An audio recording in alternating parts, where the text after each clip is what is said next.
What's going on, guys? My co-host is I don't know where he is. So I'm gonna be your host so far until Chris gets here. And this is really awkward.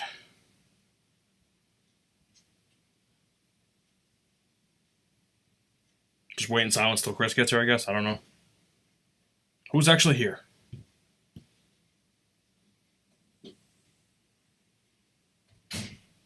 No. The delay is on our part.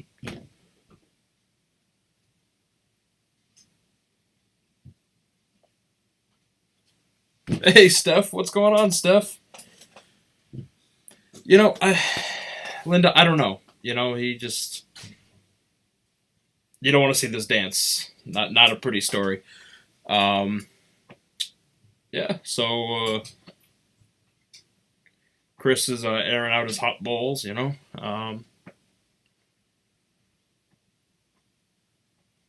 This is terribly, terribly awkward. Usually I have Chris to interact with. Right now I don't.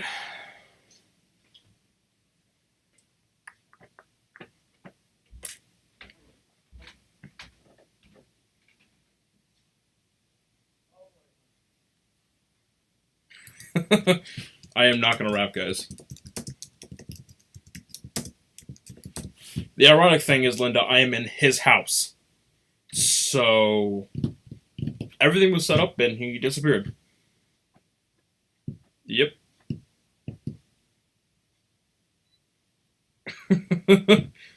No, I'm quite alright. Thank you. Appreciate that. Well, thank you, Tiff. I appreciate that. Think we're gonna change our name from Beast Mode to The Ryan Show. Chris is here now.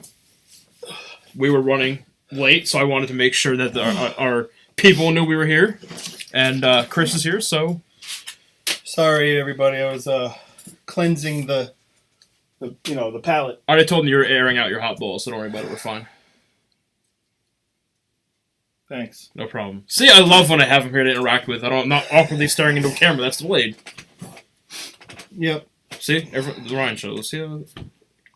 Oh, see, I'm not strip teasing. No.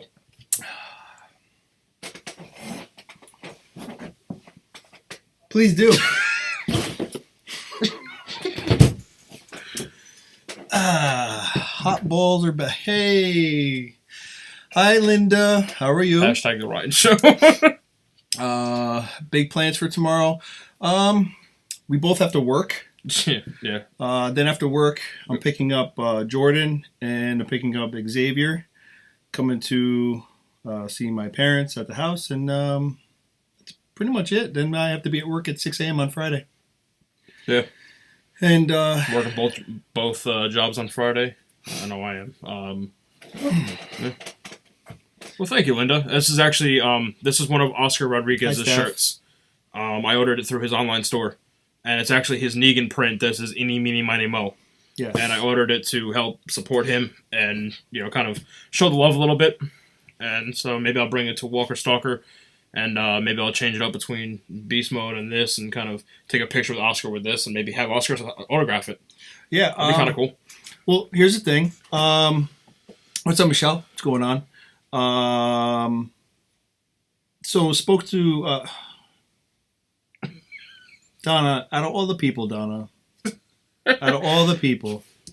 So we spoke to Oscar the other day. Oscar the other day. Show the shirt. Show the shirt. Oh. Show the shirt. There you go. A little Negan action. Oscar's work. I'm a huge Saviors fan, so I mean, especially Negan. Oh, no. We can't have this in the chat. We cannot have this in the chat. You do realize that the balls that I do have will be in a sling. Literally in a shop like Vice, where it's like... Yeah, so let's not... You guys really know how to make my life wonderful. So I'm not doing the dance, damn it. Sorry. Yeah, woot. Now do the dance. So anyway, we spoke to Oscar the other day. For those of you who do know, we're gonna be. I'm not even paying attention. We're gonna be with Oscar at the Walker Stalker, New Jersey. Yep. We're going to have a little for the people who are able to come to New Jersey. We're gonna do like a kind of like a giveaway thing. We're trying to figure out the details on how we want to do it now. It's going to be some kind of code word or like a phrase you have to drop when you come to the booth, where we will be with Oscar and the first person to come find us. And yeah, it'll be I think we're gonna try to do like every 20 people, every is that 20th, yeah, okay, every 20 like every people, 20th person 20 comes people, up.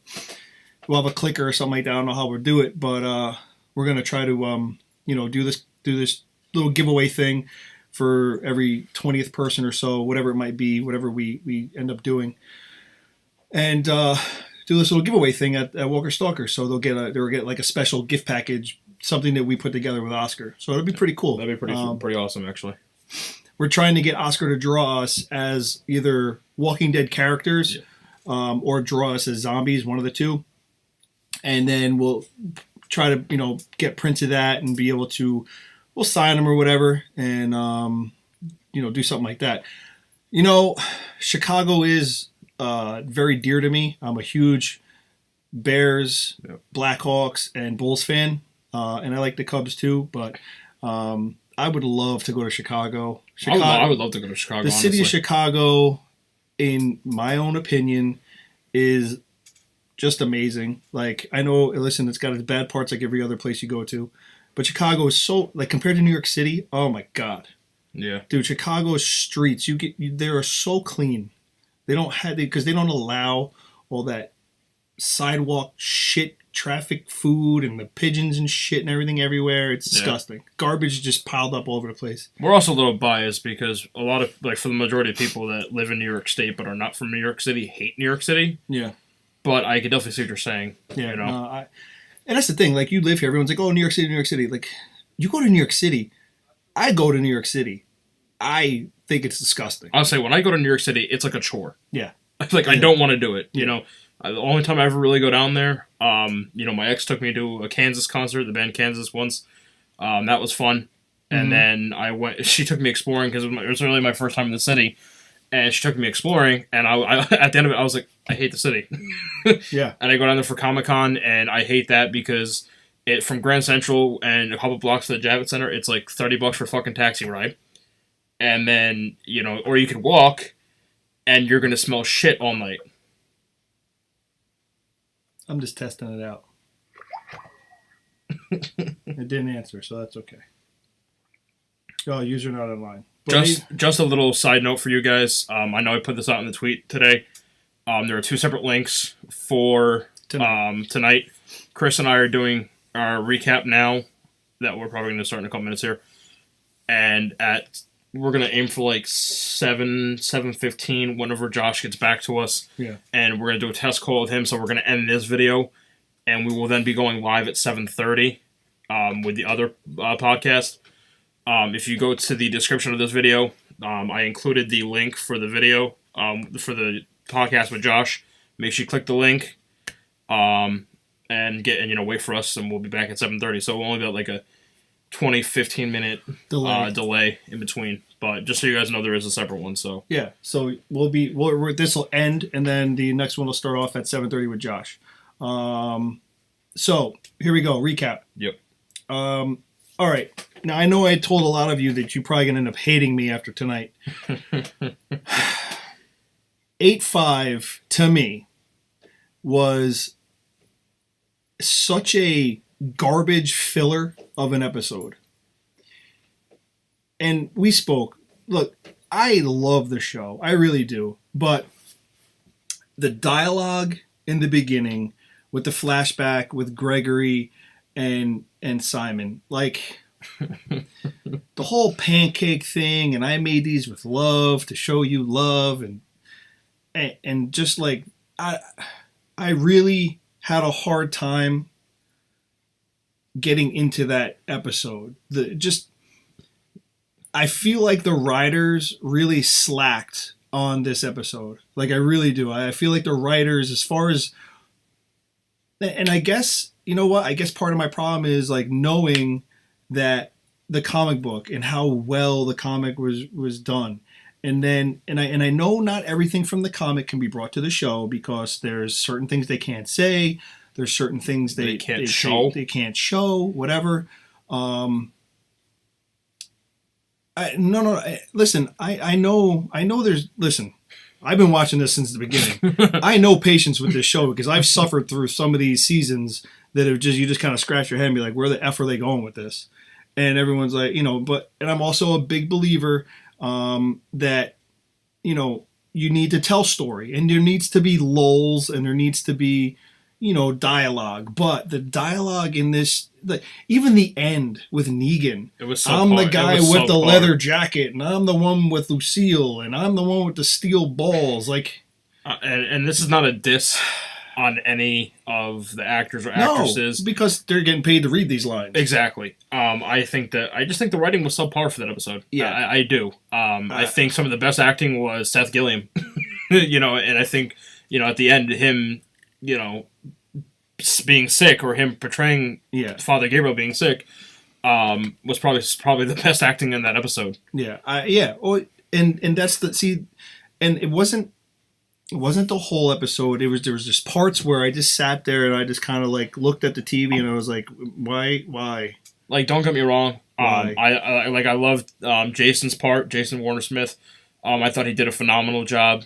Stephen Ogg did a great job. Mm-hmm. They did the best job they could with what they had. But some of the conversations between Negan's lieutenants felt very forced. Yeah. They didn't feel natural. Look, Jason did a great job. Yeah. He was pointing out shit that he was pointing out the truth. He was saying it how it was. Mm-hmm. And, and I'm sorry, but, Stephen Ogg is one of my favorite actors. Mm-hmm. Okay? From that show. My biggest thing with that whole situation was Simon is almost as ruthless as Negan. Yeah. Okay? If I was in his position and all the workers stormed their little conference room in the hallway, I would have shut that shit down. Mm-hmm. I would have shot someone to make a point. Mm-hmm. And I'd be like, get the fuck back to work and get out of my face. Yeah. And the one, I forgot her name, the blonde chick, she did shoot somebody, right? She did shoot somebody, yeah. Yeah, I can't remember her name because she's only been around, I think. And Negan said her name, too. Yeah. When he walked around the corner and he was like why'd you go and do that or something, kind of sarcastic, but... Yeah, and that's the see stuff. I mean... That's a sad part. Yeah, well, look, if you lost friends over a TV show, then they weren't real friends to begin with. That's what I'm saying by it's sad. Yeah. Because that's why I feel comfortable when Chris and I come here and saying we don't like a certain episode or we didn't like a certain, performance or whatever. Because we're not saying this to diss the show, because if we didn't like the show, we wouldn't be doing this. Mm-hmm. Yeah. And look, not for nothing, we stick up for the show. If you think about it, someone who has read the comics and because we were talking about this, all right? So ever since season 7, episode 1, where they had the killing of Abe and Glenn, okay? The amount of backlash that they received from that episode alone because it was too gory and it was too graphic and it was too this and too that. These are all people who either are bandwagoners and they just got on because it's a popular show, know nothing about the comic book and how dark and how bad this TV show could really be, all right? And to go as far as say, if you don't know how Father Gabriel dies in the comic, okay? If you don't know how he dies in the comic, I'm not gonna spoil it for you. But this is why the way that I think he'll die in the show is going to be completely different from how he's killed in the comics. Because if season 7, episode 1 made them change things because of the backlash they got, then there is no effing possible way they're going to show Gabriel's actual death. Because... like you said, look what happened with Glenn and Abraham. That was just... Yeah.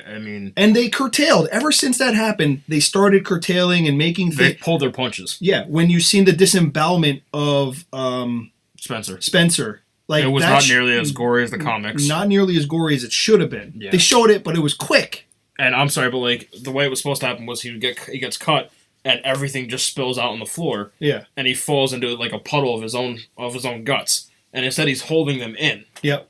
Yeah, exactly. Yeah, I mean, they should have just, everything full should have disembowelment. just spilled right out, all right? Now, yeah, and exactly, why do you watch, so after they got that backlash with the gore and all that crap and everything like that, they started changing things. And that's why, see, I was saying, so what I strongly believe is, now if you watch Fear, all right, if you watch Fear the Walking Dead, you know that Fear used a page out of The Walking Dead earlier on. All right. Now, in The Walking Dead, the doctor, Dr. Denise, I think, or Dr. something, I can't remember her name. It's so many names come and go, and like I try to keep track, but she dies trying to escape from the governor in the comic. The doctor does.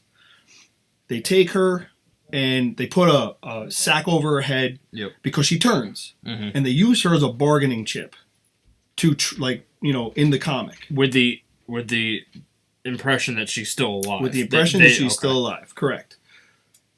So then there's this reveal where they go ahead and they go to give her back to Rick and the group, and she's a zombie and all this stuff and everything. So Fear the Walking Dead took that page out of The Walking Dead's book earlier on in their episodes. I think it was like end of season 1 or the first half of season 2 where they did this. They knapsacked the kid's head and did the swap and ended up giving the people a zombie back. Yeah.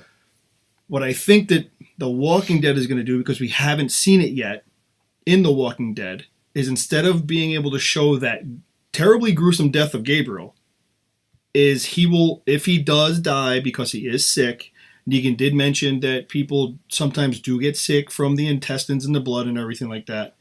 And he is showing signs of sickness, and some people say he's faking it. Yeah, Linda just said that. I know that the air conditioner shut off, and they're having problems, and it's hot. But he doesn't look. No, he looks. I terrible. mean, he's pale, and I don't know how you can fake being pale. So either Seth is the best actor I've ever seen in my entire life, or he's a great actor, but that was way too convincing. Exactly, because they're saying, oh well, he's doing it to get the doctor to Maggie. Yeah. Which would be great. And if he's able to do that, that's fine. Now, I don't think he's been locked up enough to have heat stroke. I'm sorry. I just don't think it's possible. He was only in that room for a little bit. And I don't believe in coincidences. So I think the fact that Negan mentioned that people have gotten sick from the guts before. Exactly. I think that it could play a part in that. The only thing that kind of bothers me about that is we have seen this now. This is the third time we've seen this on screen. Mm-hmm. The first time, obviously, being like the first episode or second episode or whatever the fuck it was. Then you had the pig incident when they had the prison and they had little pigs and the farm and all that stuff. Yeah. And they ended up getting basically I thought it was like the swine flu. Yeah. But I was more referring to the cover themselves in guts kind of thing. Because they did it once in the beginning in downtown Atlanta. Mm-hmm.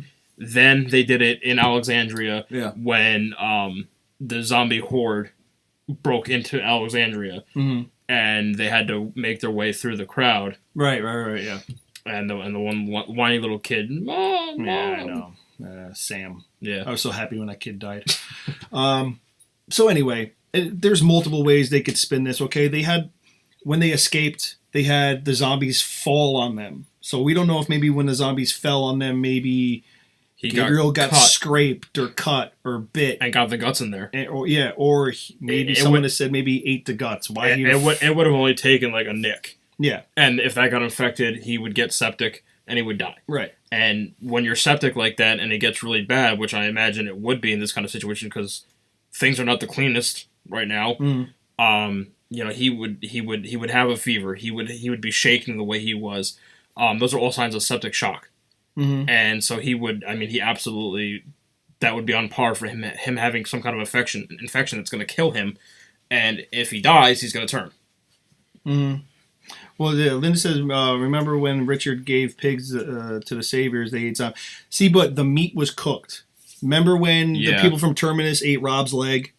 I mean, it was cooked. It's still cooked. And I think that once you cook it, the virus dies. And I know pork I think at 165 or 170 degrees, once the internal temperature reaches that degrees, it'll kill off any bacteria. Which is why they burn bodies and they don't bury them. Right. Exactly. Multiple people have said that, and that's because at a certain temperature, it'll kill any kind of bacteria or any kind of infection. Yeah. So I think that plays a huge part in that. I just, but and there's so many ways to look at it. I think that maybe they might be trying to pull that page out of the book finally, where they're going to use Gabriel as a bargaining chip, but he's already going to be turned, and he's going to have, But that's just my theory. Yeah. Yeah, barbecue. Barbecue. So yeah, that's just where my thought pattern is that they finally want to use that page out of the comic because they're steering away from that death scene that Gabriel should have. Yeah. And if you guys are interested in seeing exactly how Gabriel dies and why I'm saying that they're not going to show it on TV, go ahead and look it up on your own. I don't want to ruin it for you, but if you Google, or you can go Google it, the comic book death of Father Gabriel. Yeah. It's not in the direction that I think they're going to go with what's showing on TV. I think it's too gory. Yeah, it's downright. It's bad. Yeah, it's bad. And even if they do show it, I think they'll fuck it up. I think they'll mess it up completely. I think if they're going to even come close to attempting it, what they're going to do is they're going to do a lot of assumptions that they're going to show some certain things happening, but then they're going to pan away and show people's reactions to it happening.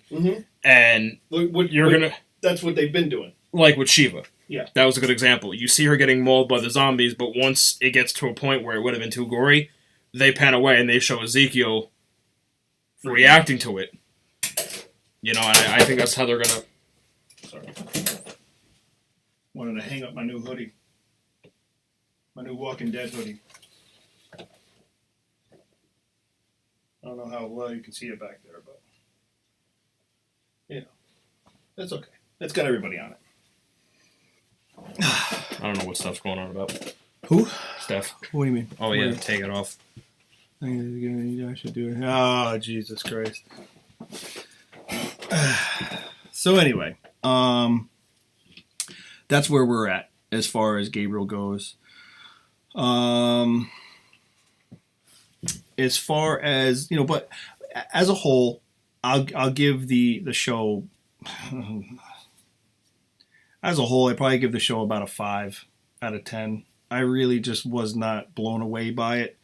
The scene, even the fight scene with Rick and Daryl, I feel like they threw that in there to spice up the show. Like, I feel like that was like, hey, let's sprinkle this in there just to to give this show some fucking dynamic, because it was bad. It was bad. Yeah. I'm sorry, but that episode 85 sucked. Donna made a good point. She said they're already infected with the virus, though, which they showed in the CDC scene. The bacteria from the saliva, I thought, caused septic shock and death. It's a very good point, because I don't know if it's the saliva or what's killing them, because the bacteria would contain the virus. If they're already infected with the virus, introducing more of it wouldn't kill them. So what I think's actually happening is when they get bit, between the loss of blood and the fact that it is an open wound, I think that's what's killing people. And that's what's causing a septic shock, because it's causing the infection. But I don't know, Can I see that? Got myself a new hoodie. It's pretty cool. Got a little Abraham action back here. Tyrese. Got some oldies in there. Some Glenn and Maggie. So, pretty cool. I don't know if, it's got signatures on it and shit, but whatever. Not too bad. I like it. Yeah. Lucy had a good point, too. Rick and Daryl, what the fuck? That was too random. It really was. That's what I mean. They threw it in there to spice that show up, because, man, that episode was sucking. I'm going to call that a quilt episode. It was patched together from random fucking scenes. I appreciated the joke chokeholding's illegal asshole. Yeah, because that's that being a nod back to the first season. The first season. I forgot. Was it Shane had him in a headlock and Rick's talking to him and Daryl's the one being headlocked by Shane. Yeah. And Rick's kind of talking to him. I appreciate that. I appreciate whenever they have flashback moments to like past things. Like when they had Glenn on the radio with Rick. I think it was season 6. Yep. And he said something to him. I forgot what he said.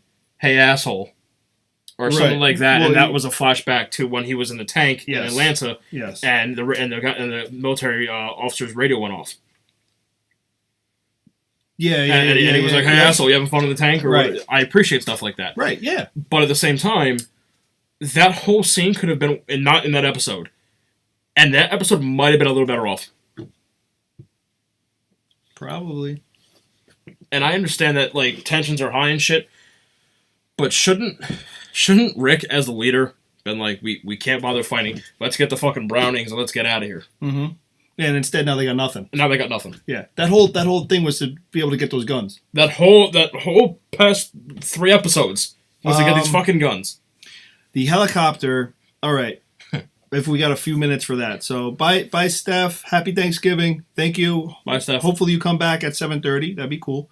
But if not, have a great Thanksgiving and happy, healthy, and enjoy it. Yeah. All right. So we've seen helicopters all throughout The Walking Dead since the beginning. Now we talked about this, and basically my whole theory on it is, there's some people saying that Rick is hallucinating, he's not in the right state of mind or whatever. All right, my theory, okay, is you have shortly after he sees it, he gets spotted by the guy from the heapsters, the scavengers, whatever you want to call them. Which was funny because people were like, "Who was that?" Yeah, it's like, what do you mean? He used the same whistle as they used in the previous season. And then if you watch the preview for this week's episode, they literally show them going to the scavengers and show him there. And I remember the same. I forgot how you phrased his haircut. Oh, 1980s Cyndi Lauper. Cyndi Lauper haircut. Yeah. Big blowout blonde hair. But okay, so here's my thing. You have the heapsters who have a huge junkyard available to them. Okay, that we don't know everything they have, and we don't know everything they have. You've only seen a part of it. They're scavengers. Who's to say that they weren't capable of getting a helicopter, being able to repair it, and we don't know everybody that's in Jadis's clan. We don't know if she has ex-military. We don't know who is with her. We don't know anything really about them. Yeah. So, I mean, it might be a stretch, but you know what? I think that they could possibly have a helicopter at the compound, at that junkyard. Yeah, and you would never know it. And you'd never know. Listen, they could have a tank for, they could have, who says that they didn't go get the tank from the prison? Like, we don't know where they've been this whole time. You know what I mean? We have no idea where they've scavenged, how far they've reached. We don't know anything about that. Yeah. So, I mean, there's been scenes with the military. So the governor mowed down the military people who showed up a bunch of times. Yeah, he did. And the governor and the people used to always take, the military stuff, the weapons, the trucks, the Hummers, everything. And look what Jada said. We take, we don't bother. Right. And that's what they do. We take, we don't bother. So you really can't nullify them from being able to have, number one, plenty of parts. They're in a junkyard. Yeah. To scavenge and have vehicles that are capable of towing a helicopter. It's a truck and a flatbread. Flatbread. You can put it on a flatbread, Someone make hungry? some toast. Someone hungry? No, I got my shake. Protein shake.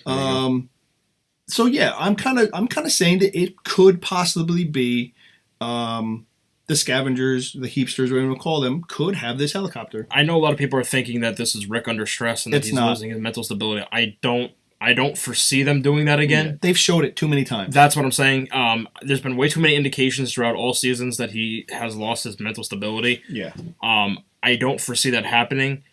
For one reason, because this whole all-out war, and even right before it, Rick has been like on this roller coaster of, I'm a badass. Oh, I'm gonna be Negan's bitch. Oh, I'm a badass, and Yeah. Wilbur's watching. Proteins. What up, Nate? What up, Nate? Nate's a friend of ours that we work with. Proteins. Needs the proteins. Are you gonna talk? I don't know. I lost my train of thought with that. How could nobody else see a freaking hog out there? No, I'm not saying that. I'm saying that back then that was probably a hallucination. But right now I'm saying that Rick was by himself, and I think that was very deliberate. If they wanted to show Rick losing his mental stability again, they would have had him with Daryl, and they would have seen it while they were fighting over by the Brownings and the transport truck. Yeah. I think at that point they would have. Yeah. But I don't foresee this being a hallucination. And if they do, I'm going to be very disappointed in the writers for that. Because they need to get new material. Fat Breads. So he's been watching for a while. Cool. Where is this stash of jet fuel? Michelle, look, there's so many things that we don't know about. And you know what? All it would take is finding one military base. Yeah. Honestly. And they're around. They've been around. They've been around since Rick woke up. Yeah. They had the military base outside the hospital. They had, like I said, they had the governors the governor and his crew ambushed the military people. They had the military, not base, but kind of outposts around the CDC. Yep. You saw dead military guys there. You saw glowing up tanks and stuff. They also had the military people at what was it, that fair, that county fair that Michonne and Rick stumbled upon. Yeah. They had military people there. You had the That's helicopter. Right, because the one guy had the rifle strapped to his side, and it started shooting, and they were like, "What the fuck?" Yep, that's right. You had the helicopter that was on top of that warehouse, giant BJ's, wherever that was. And it collapsed in, right? Yeah, you had the helicopter there. There is stuff everywhere that we've seen. Michelle, I agree, but only who just pointed it out. But look, you can make organic fuels. You can make fuels. But Tiff pointed out that maybe the explosion was seen and the people that own the helicopter were checking out the scene. That's very possible. Mm-hmm. And then, Michelle, to answer your question, fuel would last a lot longer if you only use it when you need it. Mm-hmm. As long as you conserve it, yeah, you should be fine. Right. Obviously, look, these are all just thoughts. They're thoughts and things. Especially if the person owning that helicopter is ex-military. Because...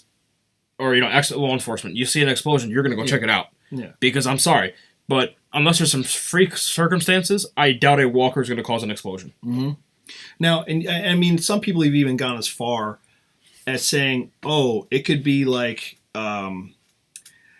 basically in the comic, they're called the New World Order. Yeah. And they're really space age looking dudes. They have full armor, they kind of look like a stormtrooper blended with I don't know, a stormtrooper blended with I don't even know, a knight in armor. You know what I mean? Their whole getup is space age, but you know what I mean? But they're so far down the road. That is so far down the road. I mean, so it's also really possible that they did this saying, hey, this is coming in the future, and so, in 2-3 seasons from now, they might show up. Yes, yeah. And then Rick could, and then they could be they could mention an explosion that they saw, and when they got there, all they found was an overturned truck with Brownings in the back. Yeah. And Rick would be like, wait, what? Yep. And he would, and that would make the connection. So maybe this was just a nod to future, an allusion to future events. Who knows? It could have nothing to do with this entire season. Yeah. I mean, it's probably more likely that it was Jadis and her people, but we might not find that out right away. I doubt Jadis is going to sit there and say, yeah, we got a copter, what of it?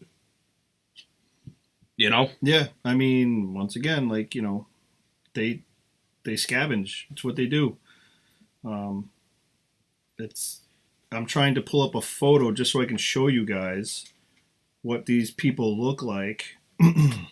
So this would be the New World Order, and this is what the getup that they would appear in, but this is so far down the road in the comic that could it be a lot of foreshadowing to what the future holds? Yeah. Possibly. I mean, if you look the way these guys are dressed, that's pretty legit. Could they have a helicopter? It looks like it. It looks like they could have a freaking jet. You know what I mean? Yeah. So, we have, it's 7:07. Josh just came online on Skype. So we're going to end this, right? Yeah. We'll end this. Let's go another 3 minutes. We'll end this at 7:10. We're going to talk to him at 7:15. Make sure that all our connections are up and running and everything's good. And then we'll be back at 7:30 with Josh. And we'll be ready to go with him. Yep. And make sure, like I said, you guys go to the description of this video. Click the link. It'll bring you to the next video. That starts at 7:30 with Josh. Yes. So yeah, look, you know, like I know that some of you, I'm actually surprised to see that some of you were in agreement with the fact that I feel like, you know, we feel like the episode really was just lackluster. Yeah. But it's happy to see that there's other people out there who think the same, because we know that they have to have filler episodes to get this war to drag out a little bit. And I mean, the first 4 episodes were pretty action-packed. They were. So, I mean, you know, you can't have, I mean, you can, but you probably shouldn't have an entire season just full of action. Well, sure, we can talk about that real quick. You know, Eugene. All right, so Simon was full of, yeah, he was. Simon definitely was. You know, and like I said, but the dialogue, the opening dialogue with, I made these pancakes out of love for you and love because I love you, and I'm just like, Simon, can you just be you and say, give me all the information or I'm going to fucking kill you? Or maybe he was just doing it just to be like a mind fuck, you know what I mean? Like, but I mean, do you have to mind fuck someone as weak as Gregory? Well, yeah, because I think Simon has fun with it. I think he's as delusional and deranged as Negan is, you know?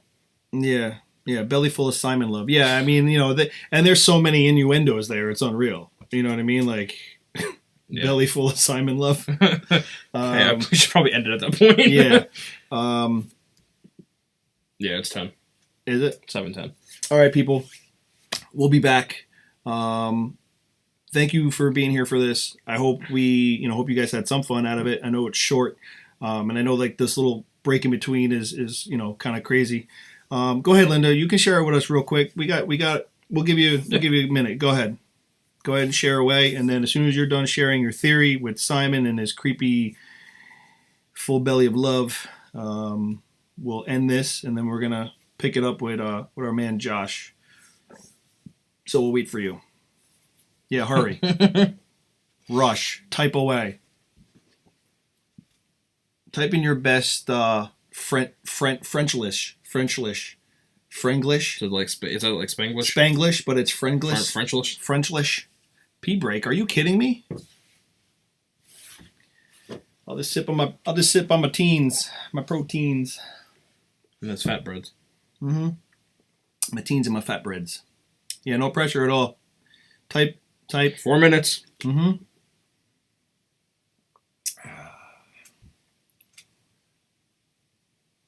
Tiff. Let me tell you something, Tiff. Never mind. Simon is maybe the one who killed all the men of Oceanside and not Negan. We take a flyer on the place and kill everyone there. And the other communities will get the message. Are we backsliding? We take a flyer in the place. Here, look. Wait a minute. I thought of that too. Gonna feel my belly. Are we? Yeah. That brings up the point that a lot of people think that Simon was in charge of Sanctuary before Negan. Right. Because the Negan thing, are we backsliding again? Yeah. So, I mean, it's very possible that Simon was the one who did that. Yeah. You know, and he thought maybe that was how he was going to get people in the line. Yeah, because Negan got pissed off when he said that they'd kill everybody. Yep. Because he said people are valuable. Yeah. And he said to Carl, he goes, I kill people for a reason. He goes, I don't kill to kill. He kills to make a point. Yeah. And he doesn't. And it's true. In his weird sense of morality that he thinks he has, he kills people to prove a point to get people to fall in line. Yep. But he doesn't overkill, because the season 6 finale and the season 7 premiere, he could have killed every single person in Rick's group. Yeah. And that would have been a damn sure way to make sure that the other groups fall in line. All right, Negan. Yeah, you like that, right? Jesus. But yeah, I don't know. I think it's very possible that that Simon was the leader of the group before Negan was.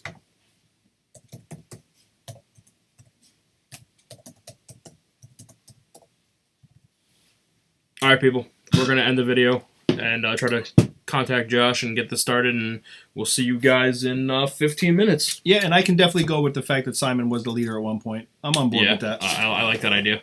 All right, people. See you. We'll be back shortly.